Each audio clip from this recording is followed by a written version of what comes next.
평소 드리는 예배 시간 내 자리가 아니어서 조금 어색할 수도 있고 또 조금은 새로울 수 있겠습니다. 보통 늘 드리던 자리에 앉아서 예배를 드려야지 또 은혜도 되고 또 뭔가 잘 되는데 새로운 장소에 앉아 있으면 좀 낯설기도 한데 또 이 낯섦이 주는 또 좋은 일들도 있는 것 같습니다. 우리 가까이 계신 우리 구역원들과 함께 인사 나누실 때에 9월 한 달 동안 수고하셨습니다. 이렇게 한번 인사 나누시겠습니다. 9월 한 달 동안 수고 많으셨습니다.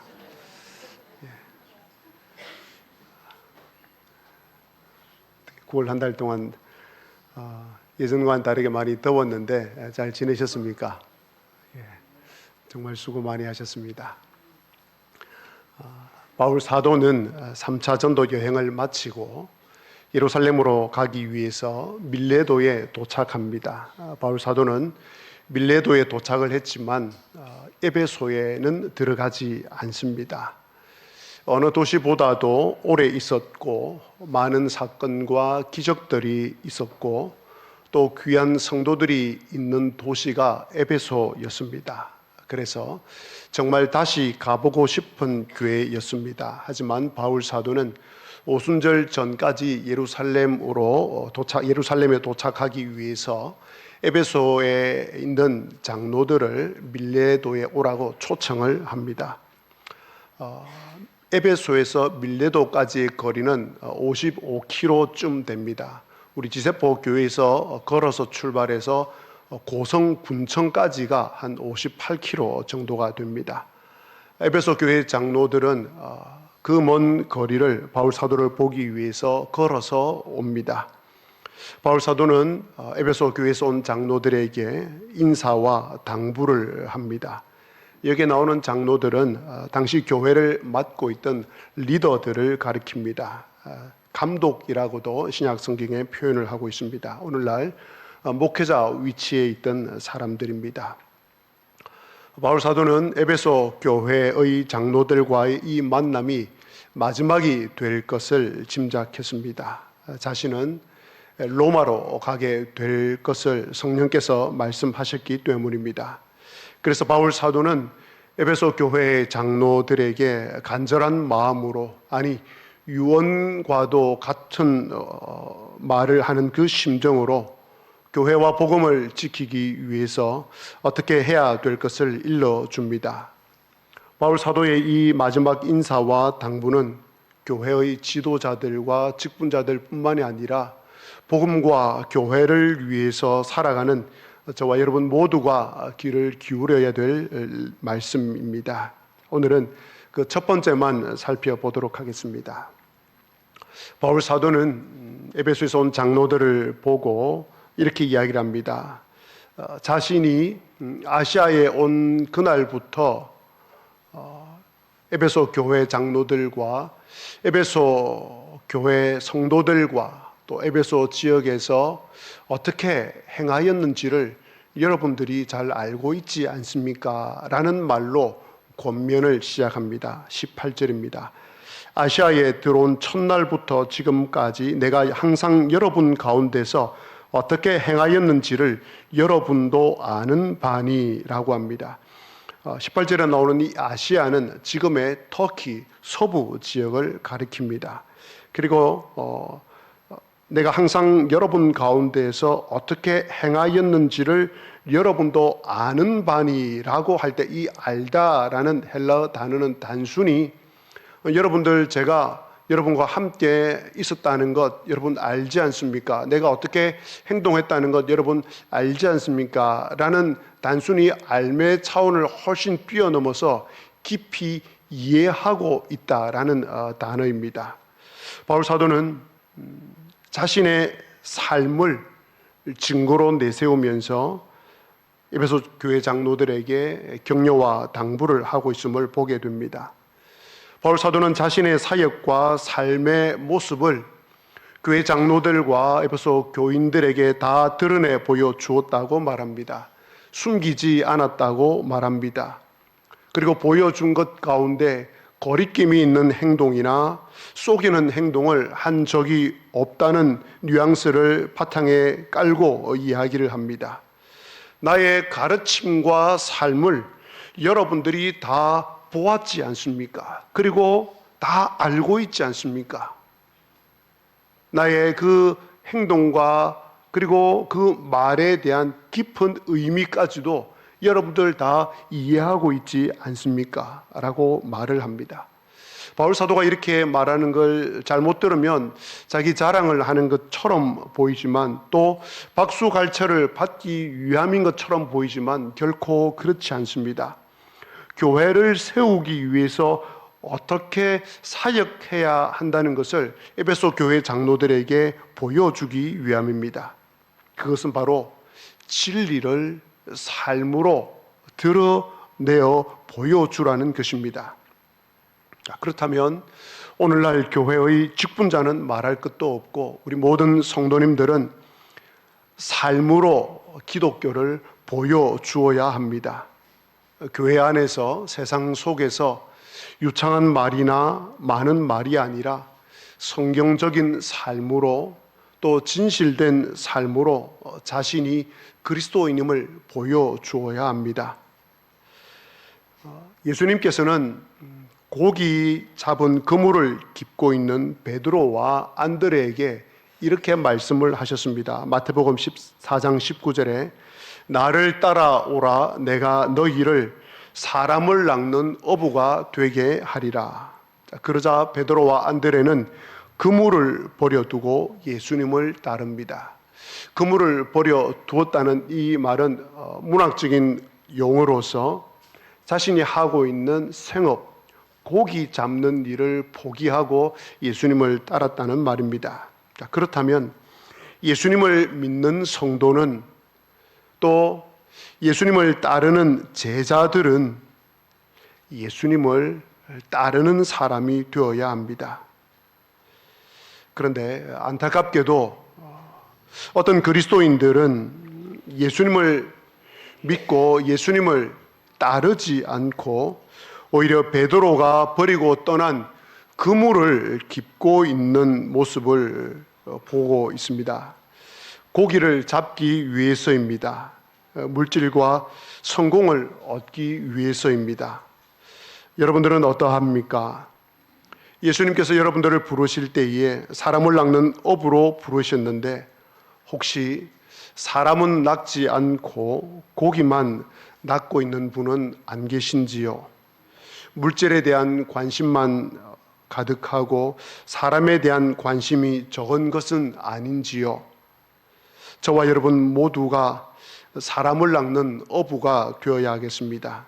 사람을 사랑하고 사람을 소중히 여기고 인격을 존중해주고 다른 사람의 연약함을 살펴주고 영혼을 구원하고 영혼을 사랑하는 사람이 되어야 하겠습니다. 기독교는 예수님을 따르는 종교입니다. 예수님을 본받는 종교입니다. 예수님을 따르는 사람에게는 예수님의 모습이 나타납니다. 예수님을 본받으려고 하는 사람에게는 예수님의 향기가 드러납니다. 그런 성도가 걸어다니는 곳에 거룩이 회복됩니다. 하나님 나라가 임합니다. 하나님의 살아계심이 나타납니다. 하나님의 영광이 회복됩니다. 교회 안에 목회자와 장로와 안수집사와 권사와 같은 중직자들은 교회 안에 있는 성도들이 본받고 싶어하는 사람이 되어야 합니다. 구역장은 구역원들이 본받고 싶은 사람이 되어야 합니다. 전도회 회장은 회원들이 본받고 싶은 사람이 되어야 합니다. 교회뿐 아니라 가정에서도 마찬가지여야 합니다. 아내가 본받고 싶은 남편이 되어야 합니다. 남편이 본받고 싶은 아내가 되어야 합니다. 남편이 먼저 그런 사람이 되어야 하죠. 아내가 먼저 그런 사람이 되어야 하지요가 아니라 먼저 상대방에게 본이 되는 삶을 살아야 합니다.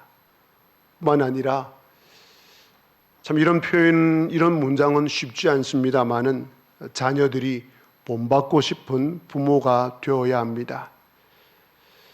직장과 이웃 속에서도 마찬가지여야 합니다. 참 그런데 참 이것이 어려운 것 같습니다. 지금까지 살아온 내 삶이 부끄럽기 때문에 또 드러내 놓을 만큼 자랑스럽지 못하기 때문입니다. 그래서 가정과 직장과 이웃과 교회 속에서 그 속에 있는 사람들을 향해서 여러분, 제가 어떻게 살아왔는지 여러분 다 알고 있지 않습니까? 라고 자랑스럽게 자신 있게 말하지 못할 것 같습니다. 그러나 오히려 그렇기 때문에 더 좋은 기회인 것 같습니다. 이제부터라도 예수님을 따르면 되지 않겠습니까? 예수님을 본받는 삶을 살면 되지 않겠습니까? 그래서 내 삶이 확실하게 변화되면 자녀들이, 이웃들이, 또 성도들이 나의 그 변화된 삶을 보고 감동을 받을 것입니다. 그러한 나의 삶을 보고 하나님의 살아계심을 보고 하나님께 영광을 돌리게 될 것입니다. 그러면 어떻게 하면 바울 사도처럼 여러분들은 내가 여러분 가운데서 어떻게 말하고 행동했는지 여러분 잘 알고 있지 않습니까? 라고 자신 있게 말할 수 있겠습니까? 어떻게 하면 가정과 직장과 이웃과 교회 속에서 있는 사람들로부터 본받는 사람이 될 수 있겠습니까? 어떻게 하면 저분은 참 예수님을 닮은 사람이다, 저분은 참 예수님을 잘 따르는 사람이다 라는 말을 들을 수 있겠습니까? 그 비결이 무엇이겠습니까? 예수님께서 마태복음 16장 24절에서 그 비결을 가르쳐 주셨습니다. 이에 예수께서 제자들에게 이르시되 누구든지 나를 따라오려거든 자기를 부인하고 자기 십자가를 지고 나를 따를 것이니라. 예수님께서는 마태복음 16장 24절 이 말씀에서 다시 한번 분명하게 우리에게 가르쳐 주시는 것이 있습니다. 그것은 예수님을 믿는 성도 또 제자라면 예수님을 따르는 사람이라고 먼저 정의를 내려주고 있습니다. 누구든지 나를 따라오려거든, 예수님을 따라오려거든 어떻게 하라고 이야기합니까? 예수님을 따르는 비결이 무엇이라고 말합니까? 자기를 부인하고 자기 십자가를 지고 예수님을 따르는 것이라고 말씀합니다. 첫째로 자신을 부인하는 것이 그 비결입니다.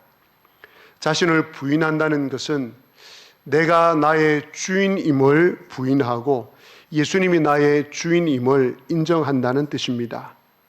내가 나를 위해서 살아가는 존재가 아니라 주님을 위해서 살아가는 존재라는 것을 인정한다는 뜻입니다. 여러분, 이 말은 세상 가치관과 완전히 반대되는 말입니다. 세상 가치관을 뒤흔들어 놓는 말입니다. 세상 사람들이 도무지 받아들일 수 없는 말입니다. 모든 사람들은 누구나 할 것 없이 누구를 위해서 살아갑니까? 자기 자신을 위해서 살아갑니다. 이것을 뒤집는 삶을 살아간다는 것은 정말 어렵습니다. 왜냐하면 모두가 다 자기 자신만을 위해서 살아가고 있기 때문입니다. 그러한 큰 강의 흐름 속에서 대치료와 같은 그 흐름 속에 나 홀로 그것을 거부하고 살아간다는 것은 매우 힘든 일입니다. 정말 이런 삶을 산다는 것은 어렵습니다. 그런데 예수님께서는 예수님을 따라오려거든 자신을 부인하라고 말씀하십니다. 자신을 위해 살지 말고 자신의 주인 되시는 예수님을 위해 살아라고 말씀하십니다. 혁명적인 말씀입니다. 혁명이 일어나야 될 말씀입니다. 실천하기가 결코 쉽지 않습니다. 그러나 정말 자신을 부인하는 삶을 살기 시작할 때 비로소 예수님께서 나를 다스려 주십니다. 예수님께서 나를 다스릴 때 비로소 예수님을 닮아가기 시작합니다. 예수님의 다스림을 받으며 살아가기 시작할 때 놀랍게도 내 삶의 질서가 정연하게 됩니다. 두 번째로 자기 십자가를 지는 것이 그 비결입니다. 십자가를 진다는 말은 그 당시 로마 시대를 살고 있는 제자들에게는 설명할 이유가 없을 만큼 아주 선명했습니다. 당시 십자가를 져야 할 죄수들은 모두가 다 자기가 매달려야 하는 그 십자가를 지고 죽음을 향해 걸어갔습니다. 그러므로 예수님께서 자기 십자가를 지고 예수님을 따르라고 하실 때 이 말은 죽으라는 이야기입니다. 죽음으로써 예수님을 따르라는 말입니다. 독일의 히틀러에 맞서 저항하다가 순교한 본 헤퍼 목사님은 자신의 저서인 나를 따르라, 이 나를 따르라라는 이 책의 제목은 본 헤퍼 목사님을 따르라는 말이 아니라 예수님께서 말씀하신, 제자들을 부르실 때에 말씀하신 나를 따르라, 그것을 인용하여서 책 제목으로 만들었던 것입니다. 이 저서 나를 따르라에서 이렇게 말을 했습니다. 그리스도께서 우리를 부르실 때는 와서 죽으라고 명령하는 것이다. 그리스도께서 우리를 부르실 때는 와서 죽으라고 명령하시는 것이다. 이 말이 불편하게 들리실 것입니다. 보네프는 이 책에서 주님을 따르는 것이 무엇인지 다시 설명을 하고 있습니다. 와서 죽으라는 이것이 무엇인지 이렇게 설명을 하고 있습니다. 주님을 따르는 것이 아닌 주님을 등에 업고 내가 성공하고 출세하는 것을 은혜라고 생각하는 것은 값싼 은혜입니다 라고 말입니다. 어떻습니까? 예수 그리스도를 믿고 예수 그리스도를 따라가고 있는 여러분들이지 않습니까? 예수님을 등에 업고 예수님 때문에 성공하고 출세하는 것을 은혜라고 생각하지는 않습니까? 그것이 예수님을 믿는, 예수님을 따르는 이유, 목적이라고 생각하며 살아가는 것은 혹 아닌지요? 아마 그런 분들이 아무도 없으리라 생각합니다. 그런데 본 헤퍼 목사님은 많은 그리스도인들이 주님을 따른다고 하면서 주님을 본받기보다는 주님을 등에 업고 성공하고 출세하고 그런 것들을 드러내면서 그것이 마치 축복으로, 그것이 하나님의 은혜를 많이 받은 것으로 생각하는 것을 보면서 그렇게 하는 것은 값싼 은혜라고 이야기를 한 것이었습니다. 사랑하는 교우 여러분, 나를 위해 이 땅에 오시고 나를 위해 십자가에 달려 죽으시고 나의 모든 죄를 용서해 주시고 나를 구원해 주신 우리 주 예수 그리스도의 그 은혜를 값싼 은혜로 만들어서야 되겠습니까? 그 은혜가 너무 크고 귀중하여서 주님을 위해, 주님의 영광을 위해, 교회의 영광을 위해 나를 부인하고 내가 죽어야 하지 않겠습니까? 내가 죽어야 예수님이 삽니다. 내가 죽어야 예수님께서 영광을 받으십니다. 그런데 여기에 놀라운 신비가 있습니다. 내가 죽고 내가 부인이 되면 나라는 존재가 사라져 버려서 아무 일도 일어날 것 같지 않은데, 놀라운 신비는 내가 나의 주인됨을 부인하고 내가 죽는 삶을 살 때, 그때 비로소 그 자리에서 내 영혼이 살아난다는 것입니다. 내 영혼이 생기가 난다는 것입니다. 내 영혼이 살아날 때 비로소 성경에 말씀하신 대로 범사가 잘 되고 강건하게 된다는 사실입니다. 거꾸로 우리는 살아가는 것 같습니다. 예수님으로 인하여서 성공하고 출세하면 은혜를 받은 것이요, 뭔가 생기나는 삶을 살아갈 것처럼 생각하는데 우리 주님께서는 그렇게 말씀하지 않습니다. 나를 부인할 때, 내가 죽을 때 비로소 예수님께서 나를 다스리심으로 말미암아 내 영혼이 살아난다고 말씀을 합니다. 말씀을 맺겠습니다. 우리 지세포 교회는 105년이라는 전통을 갖고 있는 아름다운 교회입니다.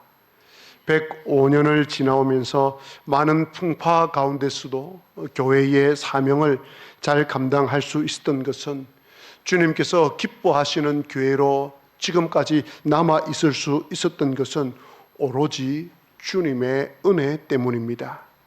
이것을 부인할 사람은 아무도 없습니다. 그러나 동시에 105년 동안 이곳에서 하나님의 영광을 드러내면서 교회를 지켜올 수 있었던 것은 앞서간 많은 성도님들과 지금 계시는 여러분들 중에서 믿음과 삶의 본이 되는 분들이 계셨기 때문입니다.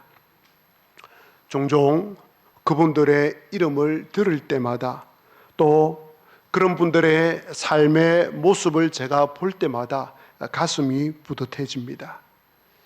우리 교회가 앞으로 주님 오시는 그날까지 희망과 소망이 있음을 발견하게 됩니다.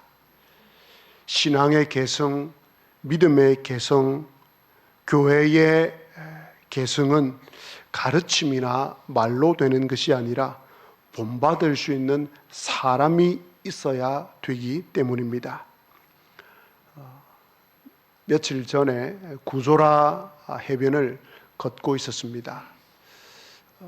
발바닥 지압이 좋다는 요즘 우리 시대의 트렌드에 맞춰서 저도 좀 건강을 또 챙기려고 발바닥 지압을 위해서 구조라 해변을 아침 새벽기도 마치고 열심히 걷고 있었는데, 구조라 해변에 청소를 하시는 두 부부가 있었습니다.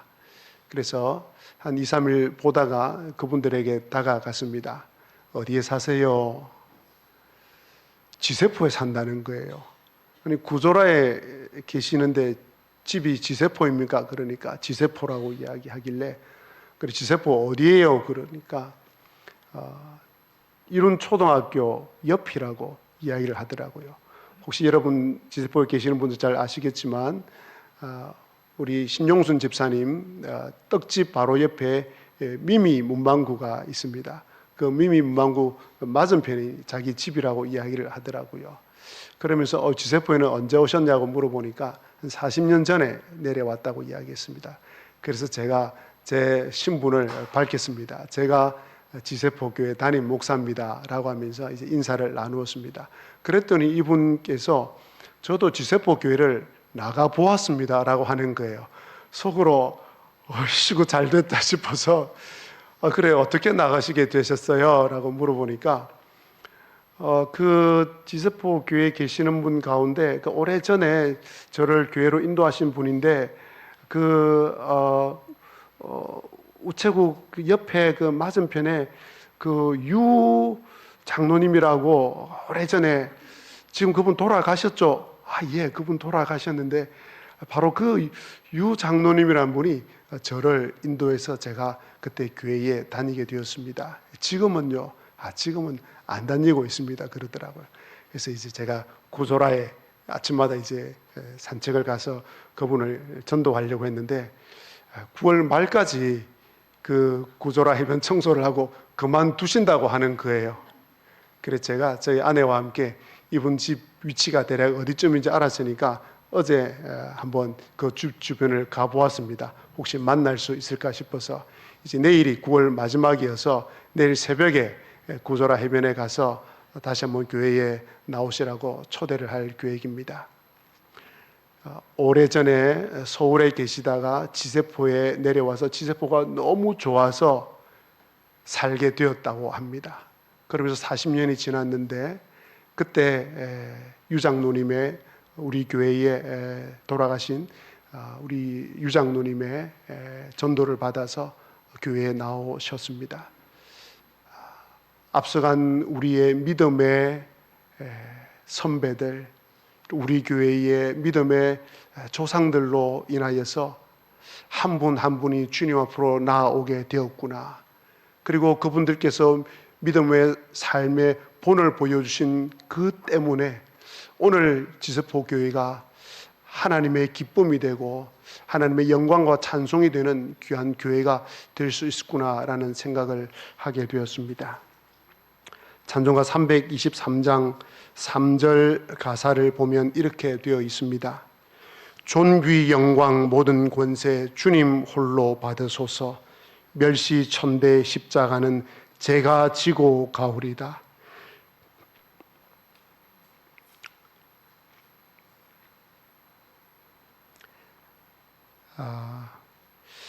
이렇게 목이 메이는 것은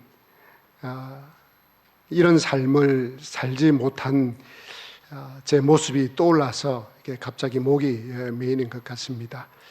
존귀 영광 모든 권세 주님 홀로 받으소서. 멸시 천대 십자가는 제가 지고 가오리다. 이름 없이 빛도 없이 감사하며 섬기리다. 이름 없이 빛도 없이 감사하며 섬기리다. 기도하시겠습니다.